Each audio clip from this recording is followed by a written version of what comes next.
Kaso ito ni Mina at ng 10 niyang kapatid.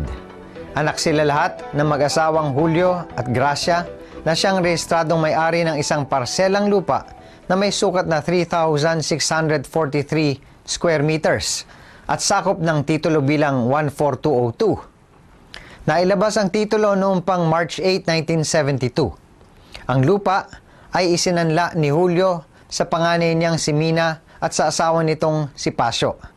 Natambangan at nabaril si Julio. Habang nasa ospital, kinausap niya ang 10 anak at sinabing ang 2 niyang kahilingan. Una, ang bawiin ng mga anak ang lupang nakasangla kina Mina at Pasio. At pangalawa, na huwag dalhin ang kanyang bangkay sa bahay ng huli. Noong 1982, inalok ni Andres, isa sa mga anak at tagapagmana ni Julio, na tubusin kina Mina at Pasio ang nakasanlang lupa. Ayaw pumayag ang mag-asawa dahil ginagamit daw nila ang lupa na pastulan ng mga baka. Noong January 1991, nadiskubre ng magkakapatid at ng ina nilang si Gracia na nailipat na nina Mina at Pasio sa pangalan nila ang lupa sa pamamagitan ng isang kasulatan ng bentahan na ginawa di umano noong December 7, 1970. Pirmado ito ni Julio at Gracia. Kumuha ng kopya ng kasulatan ang mga naulila ni Julio at ipinasuri ito sa NBI. Ayon sa eksperto ng NBI, peke ang pirma ni Julio at Gracia matapos ikumpara ang pirma sa kasulatan sa mga tunay na pirma ng mag-asawa.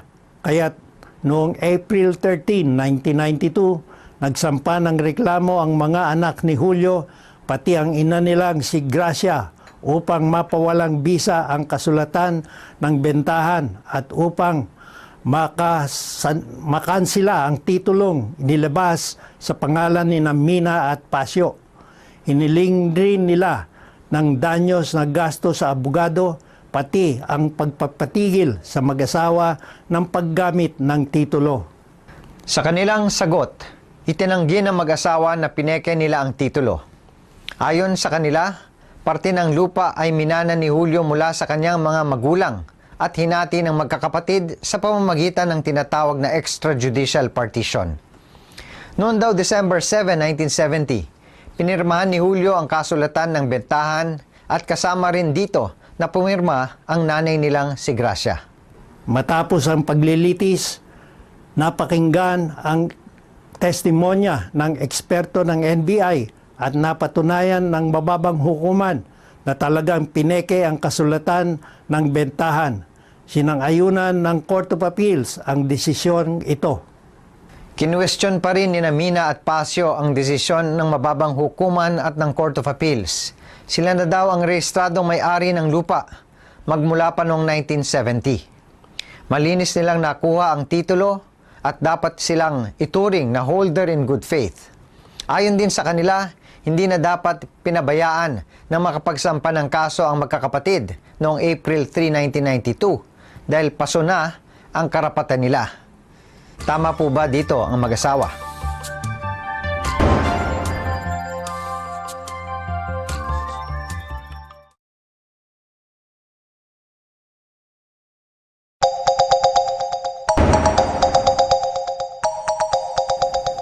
Mali po ang mag-asawa.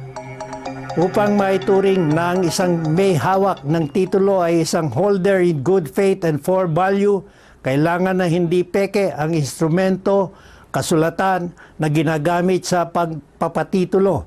Kung ang kasulatan ay pineke kahit pa kasama ang orihinal na titulong kopya ng may-ari ng lupa, hindi mawawala sa rehistradong may-ari ang karapatan sa titulo.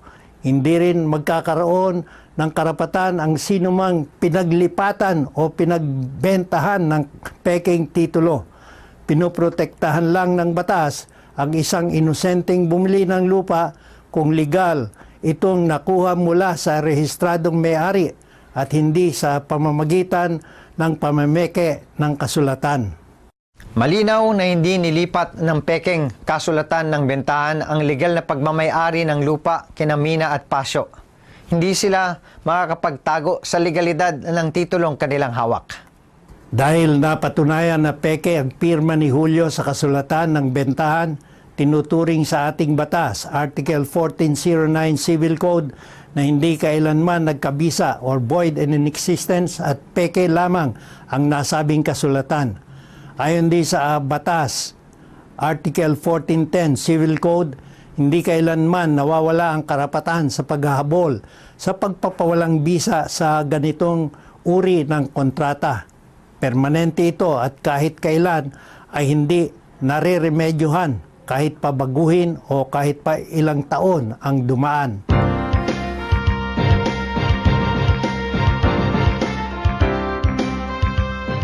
Isa na naman pong mahalagang kaalaman mula dito sa programang May Makatwirang Lunas, Ikaw at ang Batas.